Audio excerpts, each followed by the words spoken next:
Merhaba, Timbu kanalına hoş geldiniz. Yer ve gök yaratılmış, deniz, kıyıları içinde salınıyor, dalgalarında balıklar oynaşıyordu. Kuşlar, göklerde şarkılarını söylemekteydi ve karalar ise hayvanlarla kıpır kıpırdı, ama hala ruhun bedenine taşınacağı ve oradan dünyayı yöneteceği yaratıklar ortalıkta yoktu. İşte o zaman Zeus tarafından tahtlarından indirilen o eski tanrısal ırkın bir çocuğu olan akıllıca fikirlerle dolu Prometheus ayağa kalktı. Topraktan doğan Iapetos'un oğluydu ve bilirdi ayaklarının altında, göklerin çeşitli tohumunun uyukladığını. O yüzden çamuru aldı, ıslattı, yoğurdu ve dünyanın efendisi olacak insanı, ölümsüzlerin simasına göre şekillendirdi. Çamur parçasını yaşatmak için, aldı hayvanlardan iyi ve kötü özelliklerden bazılarını ve ölümlü olanın göğsüne gömdü onları. Tanrılar arasındaki arkadaşı Athena, Titanların oğlunun yaratıcılığına hayran kaldı ve üfledi benliği yarım olanın içine kendi bilgeliğinin nefesi olan ruhu. Böylece ilk insanlar var oldular ve çok kısa bir sürede çeşitlikleriyle yeryüzünü doldurdular. Uzun zaman kıymetli uzuvlarını ve onlara bahşedilen tanrısal kıvılcımı nasıl kullanacaklarını bilemediler.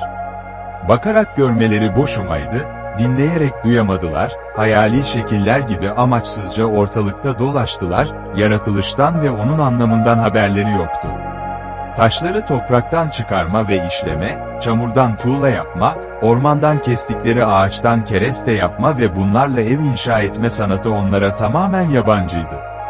Güneşsiz mağaralarda insanlar, karıncalar gibi üst üsteydi, bütün işaretlerine rağmen ne kışı, ne tomurcuklu ilkbaharı ne de meyveleriyle dolu yaz mevsimini tanıyabiliyorlardı, plansızdı yapmaya çalıştıkları her şey. İşte o zaman Prometheus yarattıklarına sahip çıktı, yıldızların iniş çıkışlarını öğretti ve sayı sayma sanatına olduğu gibi harflerle yazıya da vakıf kıldı onları. Hayvanları kanılara bağlamayı ve iş arkadaşı olarak kullanmayı gösterdi, atları geme ve arabalara alıştırdı, gemicilik için gerekli olan yelken ve dümeni icat etti. Hatta Prometheus hastalıkları iyileştirmek için gerekli olan faydalı ilaçların karışımlarını gösterdi onlara. Onlara işaretleri ve falcılığı, kuşların uçuşunu öğretti, rüyaları ve kurban okumayı gösterdi. Bakışlarını toprağın altına çevirdiği insanların ve böylece madenleri, demiri, gümüşü, altını keşfetmelerini sağladı. Gökyüzünde ise, babasını tahttan indiren ve Titanların oğlu Prometheus'un da kökeni olan eski tanrısal ırkı devam ettiren Zeus çocuklarıyla hüküm sürmekteydi. Ama şimdi insanlar efendilerinin dikkatini çekmişti. Tanrılar, insanlara vermeye gönüllü olduğu koruma karşılığında tapınma ve saygı talep ediyorlardı. Ölümlülerin haklarına karar vermek için, Yunanistan'da bulunan Mekon'de ölümlü ve ölümsüzlerin karşılaştığı bir gün ayarlandı. Bu buluşmaya Prometheus, tanrıların devraldıkları koruma vazifeleri için ölümlülere çok fazla görev yüklememelerini sağlamak amacıyla, avukat olarak katıldı. Bunu yaparken kandırmacalara olan eğilimi onu baştan çıkardı ve ölümsüzleri aldatmaya çalıştı. İnsanlar adına büyük bir boğa kesti, gökyüzündekiler bu boğanın nerelerini alacaklarına kendileri karar vereceklerdi.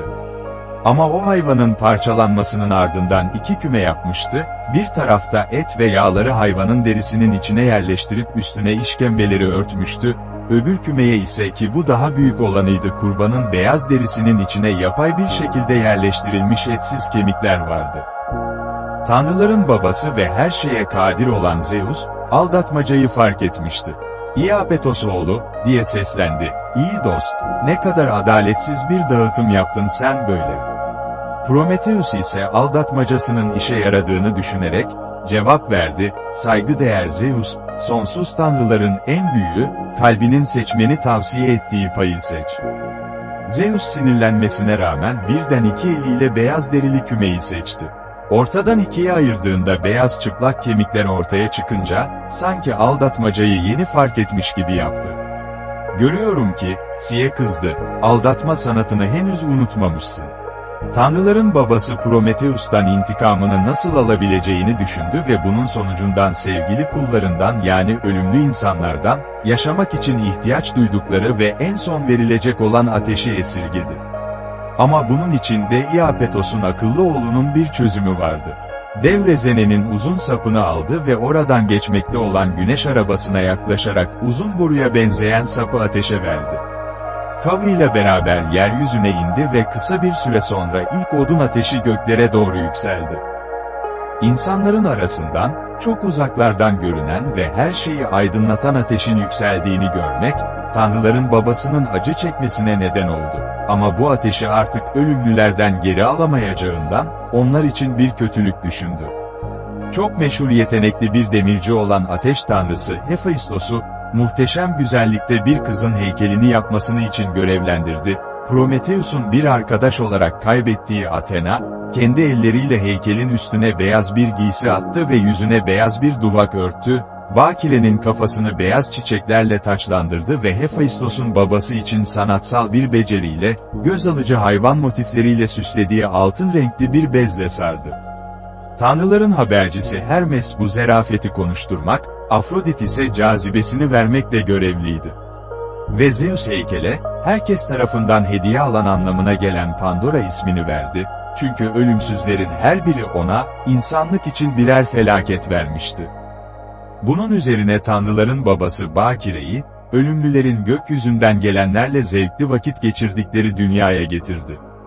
Herkes eşi benzeri olmayan bu Bakire'yi hayranlıkla izliyordu. Fakat Pandora hediyelerini takdim etmek için, Prometheus'un kardeşi Epimetheus'un yanına gitti. Prometheus, bu ne gamsız, Zeus'tan gelen hiçbir şeyi ölümlülerin zarar görme olasılığı olduğundan, kabul etmemesi için beyhude yere uyarmıştı. Fakat Epimetheus bu uyarıyı göz önünde bulundurmaksızın, güzel Bakire'yi sevinçle karşıladı ve felaketleri ancak üzerine çöktüğünde anlayabildi. Çünkü bu zamana kadar, erkek kardeşi tarafından yönlendirilerek insanlarla, tasasız, ağır iş yapmadan ve sıkıcı hastalıklar olmadan yaşamlarını sürdürüyorlardı. Yabancı kadın ise ellerinde kapalı bir kutu taşıyordu.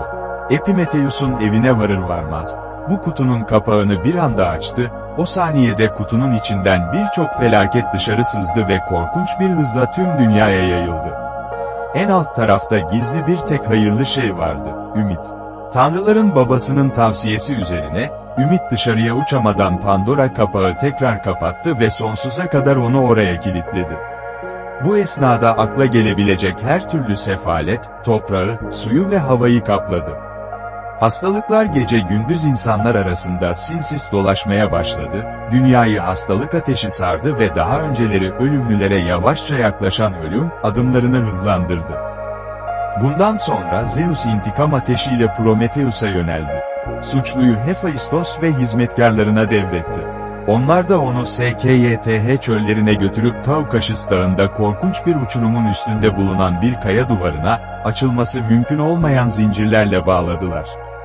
Hephaistos, Titanların oğlu Prometheus'u, kendine eşit bir tanrı evladı olarak sevmesine rağmen, babasının yüklediği bu görevi istemeyerek yerine getirdi. Acıma dolu sözcüklerle, kaba uşaklarının bu acımasız eseri bitirmelerine izin verdi.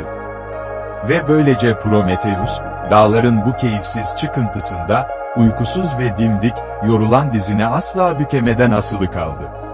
Boş yere bir sürü yakınma ve inleme göndereceksin, dedi Hephaistos ona, çünkü tanrıların babasının fikri sabittir. Kısa süre önce iktidarı zorla ele geçiren herkes, katı yüreklidir. Gerçekten de tutuklunun acıları sonsuza dek ya da en azından 30.000 yıl sürdü. Ama Prometheus, acılarına şahitlik etmeleri için rüzgarlara, akıntılara, kaynaklara ve dalgalara seslense de boyun eğmedi. İşte o vakit gökyüzü babası sözlerini gerçekleştirdi. Bağlı olana, her gün kendini yenileyen karaciğerini yine her gün gagalayarak yiyen bir kartal gönderdi. Tanrıların yöneticisi bu acının, Prometheus konuşana veya bir üçüncü kişi kendiliğinden onun yerine geçmeyi kabul edene kadar, son bulmamasına karar vermişti. Oysa kurtuluş günü yaklaşmaktaydı ve mahkum edilenin ümit etmeye cesaret edemeyeceği kadar yakındaydı hatta. Çok uzun yıllar o kayaya asılı kaldıktan sonra bir gün, Hesperidler ve orada bulunan elmaların peşinde olan Herakles'in yolu oradan geçip Zeus'un oğlu Prometheus'a akıl danışmaya geldi. Aynı zamanda tutuklunun kaderi de onda acıma duyguları uyandırdı. Kartalın gelişini ve Prometheus'un dizinde oturup, bahtsızın ciğerini parçalayarak yemesini seyretmek zorunda kaldı. Böylece Herakles aslan postunu ve topuzunu yere bırakıp yayını gerdi, okunu gönderdi ve acımasız kuşu vurdu. Sonra bağlı olanı çözdü ve kendisiyle birlikte götürdü. Zeus'un şartlarının da yerine gelmesini sağlamak amacıyla, Prometheus'un yerine ölmeye gönüllü olan Kenter Cheiron'u ona teslim etti. O vakte kadar Chiron bir ölümsüzdü. Tanrıların babasının Prometheus'u uzun zaman için dağlardaki hapse mahkum etmesi ile ilgili kararını da çiğnememek için, Titan o günden itibaren elinde, üstünde Kavkaşıs Dağı'nın bir taşı olan bir demir yüzük taşımak zorunda kaldı. Böylelikle Zeus düşmanının hala Kavkaşıs Dağı'nda zincirli yaşadığıyla övünebilirdi. Eğer videoyu beğendiyseniz ve bu tarz daha fazla video gelmesini istiyorsanız, lütfen beğen butonuna basarak ve abone olarak destek verebilirsiniz. Mutlu günler.